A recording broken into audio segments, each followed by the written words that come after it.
Tuwing ika-26 ng Agosto, ipinagdiriwang natin ang Araw ng mga Bayani, mga individual na nagpamalas ng kagitingan at sakripisyo para sa mga mamamayan at sa ating bansa. Kilalanin natin ang ilang sundalong kaugnay na maituturing na mga pambihirang bayani at inspirasyon sa bawat isang kawal Pilipino.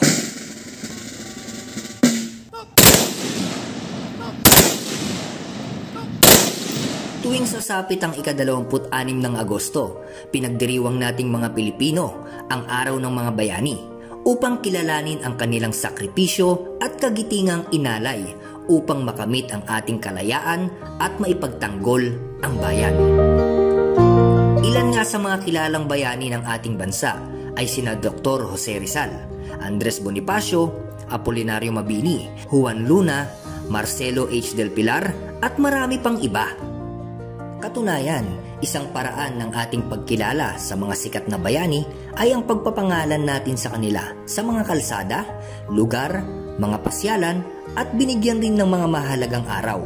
At dito sa Kaugnay Division, isang paraan upang bigyang pagkilala naman ang mga sundalong kaugnay na nagpamalas ng kanilang kabayanihan ay ipinangalan natin sila sa ating mga gusali sa loob ng Port Magsaysay. Nariyan ang Bulwagang Bandong sa loob ng Kaugnay Hall na ipinangalan kay Second Lieutenant Jose Bandong Jr.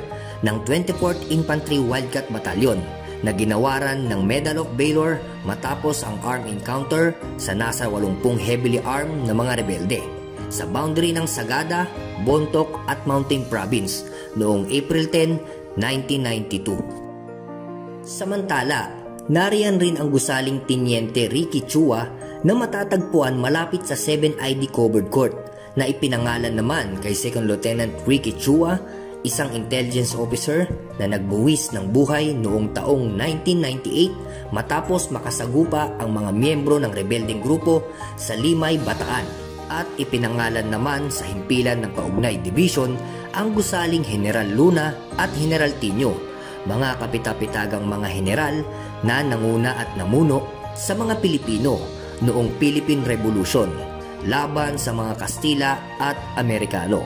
Bukod sa mga nabanggit ay marami pang pasilidad, kalsada at mga lugar dito sa loob ng Port Magsaysay na ipinangalan sa ating mga magigiting na bayani, isang paraan upang ipakita ang pagpupugay at pagkilala sa kanilang kabayanihang ipinakita sa kanilang kapanahunan.